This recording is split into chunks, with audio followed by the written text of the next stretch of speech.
কথায় বলে লোভ বড় ভয়ানক জিনিস। গ্রামের জঙ্গলের ভেতরে একটা গুহায় শয়তানের পূজা করে কিছু মানুষ এক বিশেষ কারণে। Hello and welcome to HD story. গর্ভবতী একটা ভয়ঙ্কর কালো বিড়ালের সাথে প্রতি রাতে এই মেয়েটাকে রাত কাটাতে হয়। কিছু কাহিনী এমন হয় যে কাহিনী শেষ হওয়ার পরেও মাথার মধ্যে ঘুরতে থাকে।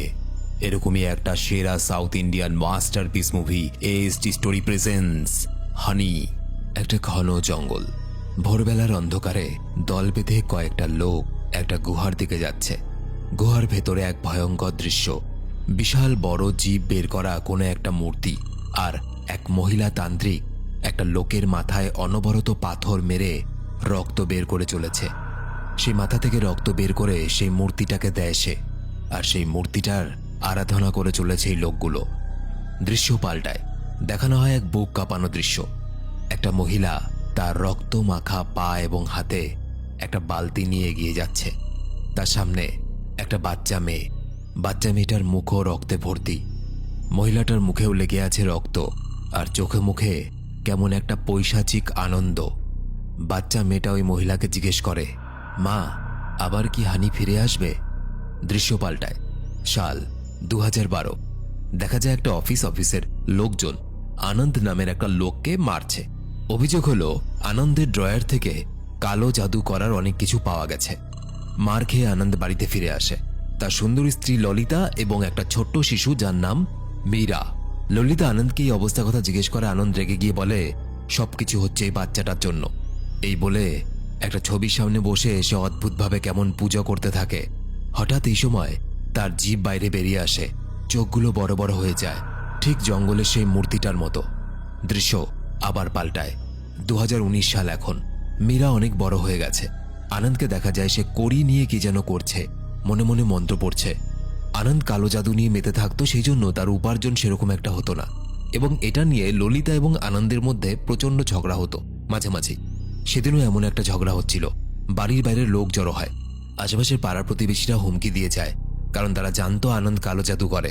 তারা বলে, এই বাড়ি যদি ওরা না ছাড়ে, এই পাড়া থেকে যদি ওরা না বের হয়, আমরা কিন্তু এই বাড়িটা আগুনে জ্বালিয়ে দেব। বাড়ির মালিক আনন্দকে চলে যেতে বলে। আনন্দরা রাতারাতি সব জিনিসপত্র নিয়ে বেরিয়ে পড়ে। এরপর তারা একটা গ্রামে একটা বাড়িতে ভাড়া নেয়। তারা থাকতো নিচতলায় এবং ওপরতলায় আরেকটা পরিবার থাকতো। ললিতা রাতের বেলা যখন তার মেয়েকে নিয়ে ঘুমাচ্ছিল, একটা লোক আনন্দের সঙ্গে দেখা করতে আসে। লোকটার নাম সারংপানি। লোকটা আনন্দকে বলে, আমি সবকিছুর ব্যবস্থা করেছি, শুধু আমাদেরকে তাড়াতাড়ি বেরিয়ে পড়তে হবে। দেখা যায় তারা দুজনে খালি গায়ে আবার আগের মতো জিভ বের করে চোখ বড় বড় করে মন্ত্র পড়তে থাকে। ললিতা দূর থেকে সবকিছু দেখতে থাকে। ললিতা বুঝতে পারে না যে আনন্দ কি করছে এসব। সে ভয়ে কাঁদতে থাকে। ললিতা আনন্দকে এই ব্যাপারে জিজ্ঞেস করলে আনন্দ ললিতাকে মারতে শুরু করে। মীরা কাঁদছিল তার মাকে মার খেতে দেখে। এরই মধ্যে তাদের বাড়ির কলিং বেলটা বেজে ওঠে। আনন্দ দরজা খুলে দেখে ও ওপরতলায় থাকা পরিবারটা তাদের চিৎকার শুনে ছুটে এসেছে। তারা মীরাকে সেখান থেকে নিয়ে চলে যায়। তারা বলে, তোমাদের মধ্যে ঝগড়াঝাটি চলছে, তোমাদের মেয়েটা আমাদের সাথে থাকুক। পরদিন মীরা খুব কষ্ট পেয়ে ললিতাকে বলে, মা, তুমি আর বাবা এভাবে ঝগড়া করো না, আমার খুব ভয় লাগে। আর যদি তোমরা ঝগড়া করো তাহলে আন্টিদের বাড়িতে আমাকে ঘুমোতে পাঠিও না। কাল যখন আমি ঘুমোতে গেছিলাম আন্টিদের বাড়িতে, ওই বুড়ো লোকটা আমার গায়ে রাতে বেলায় হাত দিচ্ছিল এবং আমার সাথে এমন কিছু করেছে যেটা আমার ভালো লাগছিল না। ললিতা তার মেয়ের কথা শুনে চিন্তায় পড়ে যায়। রাতের বেলায় ললিতা যখন আনন্দের সঙ্গে এই বিষয়ে কথা বলতে চায়, আনন্দ বলে, চিন্তা করো না, আমি যা করছি আমার, তোমার আর মীরার ভবিষ্যতের জন্য। আমরা অনেক বড় লোক হয়ে যাব, প্রচুর টাকা আসবে, আমাদের দিন পাল্টে যাবে। কিন্তু এই জন্য আমি যা যা বলবো আজ এখন থেকে তোমাকে সব কিছু করতে হবে, এবং তোমার মেয়েকেও অনেক কিছু করতে হবে। তার কথাগুলো কেমন যেন ভয়ানক শোনাচ্ছিল, কিন্তু ললিতা পরিবারের শান্তি এবং মেয়ের ভবিষ্যতের জন্য সবকিছু করতে রাজি। আনন্দ বলে, আমাকে কয়েকদিনের জন্য বাইরে যেতে হবে, তুমি আর মীরা কয়েকদিনের জন্য ঘুরতে বেরিয়ে যাও। ললিতা এবং মীরা একটা আশ্রমে চলে আসে থাকতে। ওদিকে দেখা যায় রাতের অন্ধকারে ঘন জঙ্গলে সারাংপানি এবং আনন্দ একটা লোকের সঙ্গে দেখা করে। তারা তিনজনে আবার একই রকম জিনিস করছিল, জিভ বের করে চোখ বড় বড়। মনে হচ্ছিল তারা কোনো এক শয়তান দেবতাকে সম্মান জানাচ্ছে। এদিকে ললিতা আর মীরা আশ্রমে দিন গুনছিল যে কবে আনন্দ ফিরে আসে। আশ্রমে একটা লোকের সঙ্গে মীরার বেশ ভালো সম্পর্ক গড়ে ওঠে। মীরা লোকটাকে কাকু বলে ডাকত। বেশ কিছুদিন কেটে যায়। আনন্দ সেই আশ্রমে তার স্ত্রী এবং মেয়েকে নিতে এসেছে। আনন্দ ললিতাকে বলে সারাংপানি আমাদের জন্য একটা বিশাল বড় বাড়ির ব্যবস্থা করে দিয়েছে, চিন্তা করো না, ওটাই আমাদের বাড়ি হবে, আমরা অনেক খুশি থাকব। দেখা যায় আনন্দ তাদেরকে এমন একটা জায়গায় নিয়ে আসে যার আশেপাশে বাড়ি ঘর জনবসতি তেমন একটা নেই। চারদিকে পুরনো আমলের বারান্দা, মেঝে উঠোন। সেখানে এক রহস্যময় মহিলাকে দেখানো হয় যার নাম রমনা। রমনা বাক্স থেকে কাপড় দিয়ে পেঁচানো একটা সাদা পুতুল আনন্দ এবং সারংপানির হাতে এনে দেয়। সারংপানি আনন্দকে বলে, প্রথমে এটা দিয়ে প্র্যাকটিস করো আর মীরাকে তৈরি করো। কিসের প্র্যাকটিসের কথা বলছে আর মীরাকে নিয়ে কি করতে চলেছে ওরা? এই বলে সারংপানি সেখান থেকে চলে যায়। ললিতার এসব দেখে একদমই ভালো লাগছিল না। ললিতা বলে, আমার মেয়েকে নিয়ে আমি কিছুই করতে দেব না। আনন্দ বলে, বিশ্বাস করো, আমাদের মেয়ের কিচ্ছু হবে না। আসলে আমরা যে দেবতার পুজো করি সেই পুজোটা করার জন্য এমন একটা মেয়েকে লাগবে যে মেয়ের এখনো মাসিক শুরু হয়নি। ললিতা মানতে না চাইলে আনন্দ ললিতাকে একটা টাকার বান্ডিল এনে দেখায় আর বলে, এই দেবতার পুজো করলে আমাদের অবস্থা পাল্টে যাবে, মীরার ভবিষ্যৎ পাল্টে যাবে। ললিতা মীরার ভবিষ্যতের কথা ভেবে এবারও চুপ হয়ে যায়। পরের দিন সকালবেলা ললিতা মীরাকে বলে, তোমার বাবা যেরকম যেরকম বলবে তুমি সেরকমই করবে। আনন্দ এবং সারংপানি মীরাকে নিয়ে বেরিয়ে পড়ে। অনেক দূরের কোনো একটা অজানা রাস্তা দিয়ে তারা যেতে থাকে। রাত নেমে আসে, আবার সেই ঘন জঙ্গল, চারদিকে ঘুটঘুটে অন্ধকার। আনন্দ এবং সারংপানি মীরাকে একটা লোকের কাছে নিয়ে আসে। সেই লোকটা মীরাকে একটা বস্তা হাতে ধরতে দেয়, কিন্তু বস্তার ভেতরে কি যেন একটা নড়ছে। বস্তাটা নিতে মীরা ভয় পায়। ভয়ে ভয়ে মীরা সেই বস্তাটা হাতে নেয় এবং সেটাকে বাড়িতে নিয়ে আসে। অবাক করার মতো ব্যাপার, বস্তা খুলে দেখা যায় একটা কালো বেড়াল। বেড়ালটা কেমন যেন অশুভ সুরে চিৎকার করছিল এবং দেখা যায় ওই বাড়ির একটা ঘরকে সাউন্ড প্রুফ করা হচ্ছে। এক ধরনের ফোম পাওয়া যায় বিশেষ ধরনের, যেটা ওয়ালে লাগিয়ে দিলে রুমটা সাউন্ড প্রুফ হয়ে যায়। আমি যে রুমে রেকর্ড করছি এই রুমটাও একইভাবে সাউন্ড প্রুফ করা আছে। কিন্তু প্রশ্ন হলো, রুমটাকে সাউন্ড প্রুফ কেন করা হচ্ছে সেটা কিছুক্ষণ পরে বোঝা যাবে। ওই ঘরের মধ্যে কালো বিড়াল এবং মীরাকে বন্ধ করে দেওয়া হয়। আজ থেকে মীরাকে সেই বিড়ালটার সাথেই রাতের বেলায় ঘুমোতে হবে। রামনা প্রতিদিন সেই ঘরে গিয়ে বিড়াল এবং মীরাকে খাবার দিয়ে আসতো। এছাড়া ওই রুমের মধ্যে কেউ আসতো না। রামনা এবং আনন্দকে দেখা যায় মীরাকে সেই কাপড়ে বাঁধা পুতুলটার গলায় দড়ি বাঁধা শেখাচ্ছিল। মীরা রাতের বেলায় ওই ভয়ঙ্কর বিড়ালটার সাথে থাকতে খুব ভয় লাগে। মীরা তার মাকে জানালা দিয়ে দেখতে থাকে। হঠাৎই এর মধ্যে একদিন রাত্রেবেলায় বিড়ালটা চিৎকার আনন্দ শুনতে পায়। বাইরে জোরে জোরে বৃষ্টি পড়ছে। আনন্দ তাড়াতাড়ি করে সেই ঘরের মধ্যে যায় এবং দেখে বিড়ালটা ছটফট করছে। আনন্দ সেই ঘরের ছাদে একটা দড়ি বেঁধে দিয়ে বাইরে চলে আসে এবং সারাংপানিকে ডাকে আর বলে, তাড়াতাড়ি ওঠো, সময় চলে এসেছে, এই সময় আর আসবে না। আনন্দ যেভাবে যেভাবে মীরাকে বলে, মীরা ঠিক সেইভাবে বিড়ালটার গলায় দড়ি বেঁধে ঘর থেকে বাইরে বেরিয়ে আসে। রমনাকে দেখা যায় জিভ বের করে এসে একইভাবে পুজো করতে থাকে আর আনন্দ জানালা দিয়ে দড়িটাকে টানে। বিড়ালটা ওপরে উঠে যায়। তার গলায় বাঁধা দড়িটার জন্য সে ছটফট করতে থাকে। কিছুক্ষণ পর দরজা খুললে দেখা যায় অদ্ভুত দৃশ্য। বিড়ালটার পেট থেকে পরপর 4টা বাচ্চা বের হয়ে মেঝেতে পড়ে আছে, তার সাথে রক্ত। তার মানে বিড়ালটা গর্ভবতী ছিল এবং কালো বিড়ালটাকে দেখা যায় সেটা মারা গেছে। আনন্দে তাকে মেরেছে ফাঁসি দিয়ে। ললিতা এসব দেখে অজ্ঞান হয়ে যায়। এরকম অদ্ভুত আর ভয়ানক দৃশ্য সে কখনো দেখবে কল্পনাও করেনি। আনন্দ তাকে একটা ঘরে শুইয়ে দেয়। ললিতার পুরো শরীর কাঁপতে থাকে এবং মুখ থেকে সাদা ফেনা বেরোতে থাকে। রামনা মীরাকে ঘরটাতে নিয়ে আসে। বিড়ালের পেট থেকে যখন বাচ্চা বেরোচ্ছিল তখন তার গর্ভের যে জল মাটিতে পড়েছিল সেই জলটা মীরার হাত দিয়ে তুলিয়ে একটা পাত্রের মধ্যে ভরে সারাংপানিকে দেয় সে, আর সেটা নিয়ে সারাংপানি পুজোয় বসে। আর মীরা ওপরে সেই মরা বিড়ালটার দিকে তাকিয়ে থাকে। কিন্তু হঠাৎ সেই মরা বিড়ালটা মীরার দিকে গোল গোল চোখ করে কেমন অদ্ভুত দৃশ্যে চিৎকার করে ওঠে। মীরা চমকে ওঠে, ভয় পেয়ে যায়। পরের দিন সকালবেলায় দুজন বিদেশিকে দেখানো হয়। তারা সারাংপানির কাস্টমার। তবে সারাংপানির কাছ থেকে তারা কি কিনতে এসেছে সেটা একটু পরে জানা যাবে। ললিতা খুব অসুস্থ হয়ে পড়েছে ওদিকে। মীরা তার মাকে এই অবস্থায় দেখে কান্না করতে থাকে। রমনাকে দেখা যায় এক ধরনের বিশেষ মাশরুমের শরবত সে ললিতার জন্য তৈরি করছিল। আর আনন্দকে দেখা যায় রমনা শরীরটার দিকে এসে অশ্লীল নজরে তাকাচ্ছিল। রমনা সেই শরবতটা ললিতাকে খাইয়ে মীরাকে সেখান থেকে নিয়ে চলে যায়। কিছুক্ষণ পর একটা মহিলা ডাক্তার আসে, ললিতাকে একটা ইঞ্জেকশন দেয়। ললিতা প্রচন্ড কষ্ট পাচ্ছিল এবং ঘুমিয়ে পড়ে। ডাক্তারটা যাওয়ার সাথে সাথে ললিতা কেমন যেন অদ্ভুতভাবে নড়ে ওঠে এবং ছটপট করতে থাকে। দেখে মনে হচ্ছিল তার ভেতরে কোনো এক শয়তান প্রবেশ করেছে। এরপর দেখা যায় মীরা তার মায়ের সঙ্গে দেখা করতে গেলে রমনা তার মায়ের সঙ্গে দেখা করতে দেয় না। রমনা বলে, তোমার মা অসুস্থ, এই বলে দরজাটা বন্ধ করে তালা লাগিয়ে দেয় বাইরে থেকে। মীরা মন খারাপ করে তার ঘরে ঘুমিয়ে পড়ে। স্বপ্নে সে একটা বিড়ালের ডাক শুনতে পায়, চমকে উঠে বসে।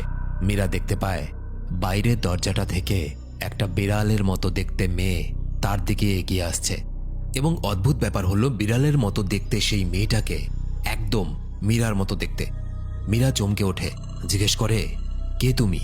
আমার কোনো নাম নেই, কিন্তু আমি তোমার বোন। মীরা বলে, কিন্তু তোমার কোনো নাম নেই কেন? সে বলে, আমার কেউ নাম দেয়নি কখনো। মীরা বলে, ঠিক আছে, আমার মা ছোটবেলায় আমাকে হানি বলে ডাকতো, আজ থেকে তোমার নাম হানি। হানি বলে, তুমি কি তোমার মায়ের সাথে দেখা করতে চাও? আমি জানি তোমার মায়ের ঘরের চাবিটা কোথায় রাখা আছে। তারা দুজনে বাইরে থেকে বেরিয়ে আসে, আর দেখা যায় একটা ঘরে আনন্দ আর রমানা সেই সব কাজ করছিল যেগুলো আমি আজ অব্দি করিনি। মীরা তার মাকে দরজার ফাঁক দিয়ে দেখে। দেখা যায় তার মা কেমন যেন দেওয়ালের সঙ্গে কথা বলছে একা একা, এবং কি অদ্ভুতভাবে আওয়াজ করছে। মীরা এতটাই ভয় পেয়ে যায়, মায়ের সঙ্গে দেখা না করে সেখান থেকে চলে যায়। দেখা যায় সেই ডাক্তার মহিলাটা মীরার কাছেও আসে। মীরা শরীর থেকে রক্ত নিয়ে চলে যায়। মীরা তার বাবাকে কাঁদতে কাঁদতে বারবার বলতে থাকে, বাবা, আমি এখানে একা থাকতে চাই না, আমাকে মায়ের কাছে নিয়ে চলো। আনন্দ সেখান থেকে উঠে যায়। তখনই সেই বিড়ালের মতো দেখতে মেয়েটা আসে আবার, মানে হানি। এখানে অবাক ব্যাপার হলো, হানিকে শুধুমাত্র মীরাই দেখতে পায়, অন্য কেউ দেখতে পায় না। ওদিকে দেখা যায় আনন্দ কোত্থেকে আবার একটা বিড়াল ধরে এনেছে। আবারও শুরু হয় সে একইভাবে শয়তানের আরাধনা করা, এবং মীরাকে সেই বিড়ালটার কাছে আবার ঘুমোতে দেওয়া হয়। হানি মীরাকে বলে, এই বিড়ালটা মারা যাওয়ার পর তোমার বাবা আবার একটা বিড়াল নিয়ে আসবে। এরা কখনোই থামবে না, কারণ এরা যা করছে তা ভয়ানক কিছু। ললিতা এবং মীরার উপরে আনন্দের অত্যাচার চলতেই থাকে। এদিকে সেই মহিলা ডাক্তারটাকে দেখানো হয়। আসলে সে কোনো ডাক্তার নয়, সে একটা হেলথ ক্যাম্প চালায়, আর আনন্দ আর সারংপানি তাকে টাকা দিয়ে এসব করাচ্ছে। ললিতাকে যে ইঞ্জেকশনটা দেওয়া হয় সেটা খুব বিষাক্ত, যাতে ললিতা অসুস্থ হয়ে বিছানায় পড়ে থাকে, তার মেয়ে বা অন্য কারো কাছে সাহায্য না চাইতে পারে। এরপর হঠাৎই একদিন দেখা যায় আশ্রমের সেই লোকটা ললিতাদের খোঁজে আসে, কিন্তু সে ওই বাড়িটাতে যায় যে বাড়িতে আনন্দরা আগে থাকত। লোকটা সেখানে আনন্দে না পেয়ে হতাশ হয়ে সেখান থেকে ফিরে যায়। দৃশ্য পাল্টায়। আনন্দ এবং সারাংবাণীকে দেখা যায় তারা একটা লোকের সঙ্গে দেখা করে, এবং এই লোকটাকে বলে, বেড়ালের গর্ভের জলটা তৈরি আছে, এই জলটা নিলে আপনি পৃথিবীর অন্যতম একজন হয়ে উঠতে পারবেন। এই জলটা এবং ওই বিড়ালের মৃতদেহগুলো মাটিতে পুঁতে দিতে হবে, এবং তারপর মরুভূমিতে পাওয়া ক্যাকটাস গাছ লাগিয়ে দিতে হবে ওই জলটার উপরে। ক্যাকটাস গাছের সংখ্যা যত বাড়তে থাকবে, আপনার বাড়ির ধন সম্পত্তিও বাড়তে থাকবে। এই জলটা কালো জাদুর ক্ষেত্রে এক যুগান্তকারী আবিষ্কার। সেই জলটা সারাংপানির লোকটাকে দেয়, আর সেই লোকটা একটা মোটা টাকা দেয়। অর্থাৎ তারা এভাবেই ব্যবসা করছিল, বিড়ালের গর্ভের জল দিয়ে। বিড়ালের গর্ভের জল নেওয়ার জন্য সারাংপানির কাছ থেকে দেশ বিদেশ থেকে অনেক লোক আসত, এর আগেও দেখা গেছিল। এবং এইভাবেই একটা গোপন সংস্থা তাদের কালো জাদু চালিয়ে থাকে। ঠিক যেমনটা জঙ্গলে গুহার মধ্যে দেখা গেছিল, সেখানেও প্রচুর মানুষ ছিল। দিন যায়, মাস যায়, বছর কেটে যায়। আনন্দ এখন অনেকটাই বড় লোক। মীরাকে দেখানো হয় মীরার চোখ মুখ কেমন যেন কালো হয়ে গেছে। দেখে মনে হচ্ছিল মীরা দিন দিন পিশাচে পরিণত হচ্ছে। আনন্দ বাড়ির বাইরে গেছে, এমন সময় কলিং বেল বেজে ওঠে। রামনা দরজা খোলে এবং কিছু একটা দেখে অবাক হয়ে যায়। দৃশ্য পাল্টায়। আনন্দ এবং সারাংপানি বাড়িতে ফিরে আসে। তারা কিছুদিনের জন্য বাইরে গেছিল। বাড়িতে ফিরে তারা রামনাকে গোটা বাড়ি জুড়ে খুঁজতে থাকে, কিন্তু অবাক ব্যাপার, রামনাকে কোথাও খুঁজে পাওয়া যায় না। রামনা নিখোঁজ। কোথায় গেল সে রাতারাতি? ঠিক সেই সময় সেই বাড়িটাতে আবার কলিং বেল বেজে ওঠে। আনন্দ এবং সারাংপানি দরজা খুলে দেখে একটা বুড়ো একটা ছোট বাচ্চা মেয়েকে নিয়ে এসেছে।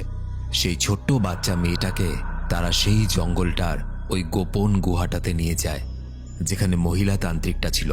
তার মানে বাচ্চাটাকেও তারা মীরার মতো তাদের কালো জাদুতে ব্যবহার করবে। এই ফাঁকে দেখা যায় হানি মীরাকে গিয়ে বলে, তোমার মার সাথে দেখা করবে? আমি জানি কিভাবে তোমার মার সাথে দেখা করতে হবে। হানি মীরার মায়ের সাথে মীরাকে দেখা করতে ঘরটাতে নিয়ে যায়। ললিতার অবস্থা খুব খারাপ, একা একাই কথা বলছিল। মীরা যখন তাকে মা বলে ডাকে, সে কেঁদে ফেলে, বাস্তবে ফিরে আসে। ললিতা তার মেয়েকে জড়িয়ে ধরে কাঁদতে থাকে। অনেকদিন পর আজ নিজের মেয়েকে দেখতে পাচ্ছে। পাশ থেকে হানি বলে ওঠে, তোমার বাবাকে না সরালে এইসব থামবে না। মীরাকে একা একা কথা বলতে দেখে তার মা জিজ্ঞেস করে, কার সাথে কথা বলছিস? মীরা বলে, মা, আমি হানির সাথে কথা বলছি। তুমি জানো, ওকে দেখতে একদম আমার মতো। প্রথম বিড়ালটা যখন মারা গেল তখন আমি হানিকে দেখতে পাই। লীলার মা ললিতা বুঝতে পারে যে মীরা হ্যালোসিনেট বা কল্পনা করছে কোনো একটা চরিত্রকে। মীরা তার মাকে বলে, মা, আমার ওই বিড়ালটার সাথে থাকতে একদম ভালো লাগে না। এই হানির সাথে থাকতেও আমার ভালো লাগে না। আমি আবার স্কুলে যেতে চাই। আমাকে এখান থেকে নিয়ে চলো। বাবা যতদিন বেঁচে থাকবে ততদিন আমরা এখান থেকে মুক্তি পাবো না।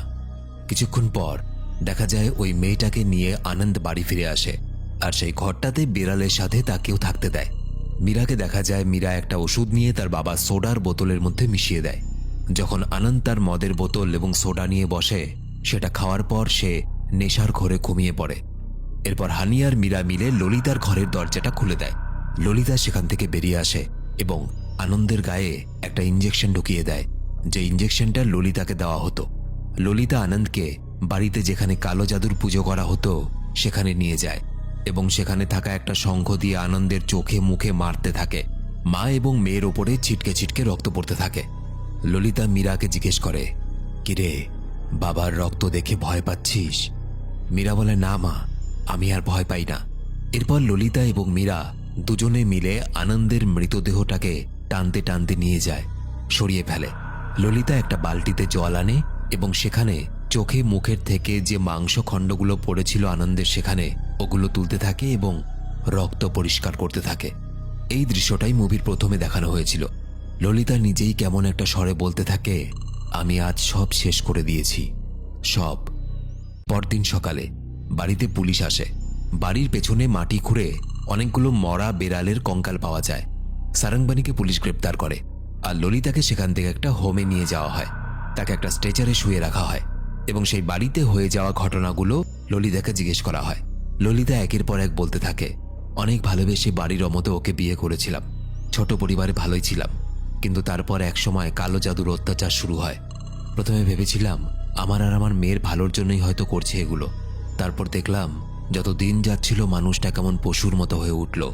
আনন্দ কোনো সাধারণ মানুষ ছিল না, সে মানুষের বেশে একটা শয়তান ছিল। ললিতাকে জিজ্ঞেস করা হয়, রামনা কোথায়? রমনার সঙ্গে কি হয়েছে?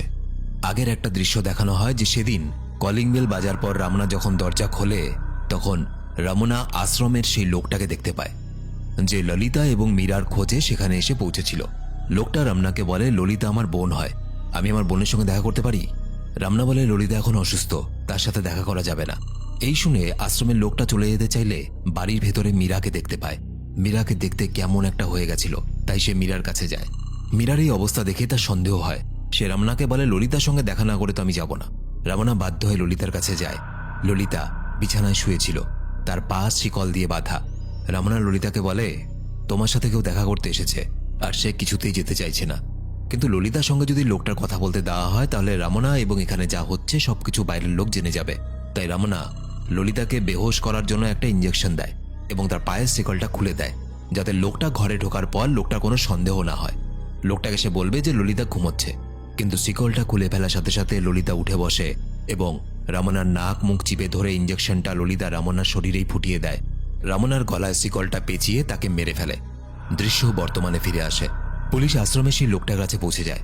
সেই লোকটা তার বয়ানে বলে, ললিতা আর মীরাকে বাঁচানোর জন্য আমার কাছে আর কোনো উপায় ছিল না, তাই রমনাকে মারার পর বাড়ির পেছনের দিকে আমরা ওর মৃতদেহটাকে পুঁতে দিয়েছি। পুলিশ তাকে ধরে নিয়ে যায়। সবার কথা তো হলো, কিন্তু মীরা কোথায়? ললিতাকে মীরার কথা জিজ্ঞেস করলে ললিতা কেমন একটা হয়ে যায়। সে বলে, আমার মেয়েটাকে তো আমি শুরু থেকে কিছুই দিতে পারিনি। মেয়েটার সঙ্গে যখন ওর বাবা এইভাবে অত্যাচার করত, প্রতিদিন কষ্ট পেতাম। ওই ঘরটা থেকে মেয়েটার চিৎকার শুনতাম। মেয়েটা কাঁদতে কাঁদতে মা মা বলে চিৎকার করত। আমি কিছুই করতে পারতাম না। তাই যেদিন সুযোগ পেলাম আমি আমার মেয়েকে এমন জায়গায় পাঠিয়ে দিয়েছি যেখানে আর কেউ ওকে বিরক্ত করবে না। আমার মেয়ের চোখ থেকে আর জল পড়বে না, ও আর কাঁদবে না, ওকে আর কষ্ট সহ্য করতে হবে না। তার এই কথাবার্তা শুনে বুঝে যায় সবাই ললিতা মীরাকেও মেরে ফেলেছে। একটা মা কোন অবস্থায় এলে, কোন মানসিক অবস্থায় এলে নিজের মেয়েকে মেরে ফেলতে বাধ্য হয়। পুলিশ বাড়ির পেছনে মাটি খোঁড়ে এবং মীরার লাশটা দেখতে পায়। আর মুভিটা এখানেই শেষ হয়ে যায়। এবার প্রশ্ন হলো, সবকিছু ঠিকঠাক হয়ে গেল যখন সে তার স্বামীকে মেরে ফেলল ললিতা, তারপরেও সে তার মেয়েকে মেরে ফেলল কেন? এখানে দুটো থিওরি আছে। নাম্বার 1, যেটা ললিতা নিজের মুখে বলেছে যে তার মেয়ে এতটা শখ পেয়েছে, এত কষ্ট পেয়েছে, সে আর নিজের মেয়েকে কষ্ট দিতে চায়নি। সে হয়তো এটা বুঝতে পেরেছিল যে একটা ছোট্ট বাচ্চা মেয়ে যদি ছোট বয়সেই এতটা মানসিকভাবে চাপ পায়, তাহলে সেই মেয়েটার জীবন, আগামী ভবিষ্যৎ এমনিতেই নষ্ট হয়ে গেছে। মীরা ভবিষ্যতে কখনোই স্বাভাবিক জীবনে ফিরতে পারবে না। মানসিকভাবে সে সম্পূর্ণভাবে শেষ হয়ে গেছে। এবং যাতে আগামী ভবিষ্যৎ জীবনে মীরা এই মানসিক কষ্ট সহ্য করে না বেঁচে থাকতে হয়, সেজন্য সে মীরাকে মেরে ফেলেছে। এটা থিওরি নম্বর 1। এবার থিওরি নম্বর 2তে আসি। অনেকগুলো দৃশ্যে দেখানো হয়েছে ললিতা একা একা বকবক করছে, ললিতা কখনো হাসছে, কখনো কাঁদছে। ললিতাকে প্রতিদিন ইঞ্জেকশন দিতে দিতে এবং তার উপরে যে মানসিক অত্যাচার করা হচ্ছিল সেটা, এবং তার শরীরে প্রতিদিন যে বিষ ঢোকানো হচ্ছিল, এবং একই সাথে যে কালো জাদু করা হচ্ছিল, সেগুলোর প্রভাবে ললিতার মানসিক সন্তুলন বিগড়ে গেছে। সে তার স্বামীর থেকে বদলা তো নেয়, কিন্তু তার মানসিক সন্তুলন এতটাই বিগড়ে গেছিল যে সে নিজের মেয়েকেও মেরে ফেলে, মেরে মাটি চাপা দিয়ে দেয়। তো এই দুটো থিওরি আমি খুঁজে বের করেছি। দুটোর মধ্যে কোনটা ঠিক বলে মনে হয় অবশ্যই কমেন্ট করে জানাবে। যারা আমার সাথে সরাসরি কথা বলতে চাও, আমার ফেসবুক, ইনস্টাগ্রাম আইডি ভিডিও নিচে ডেসক্রিপশনে দেওয়া আছে, চলে এসো, কথা হবে। আর ভিডিওটা ভালো লেগে থাকলে একটা লাইক করে বন্ধুদেরকে শেয়ার করে দিও। সাবস্ক্রাইব করতে বলছি না। দেখা হচ্ছে পরে ভিডিওতে। ততদিন বিড়াল টেরাল জঙ্গল থেকে ধরে নিয়ে আসো আর দুধ টুধ খাওয়াও।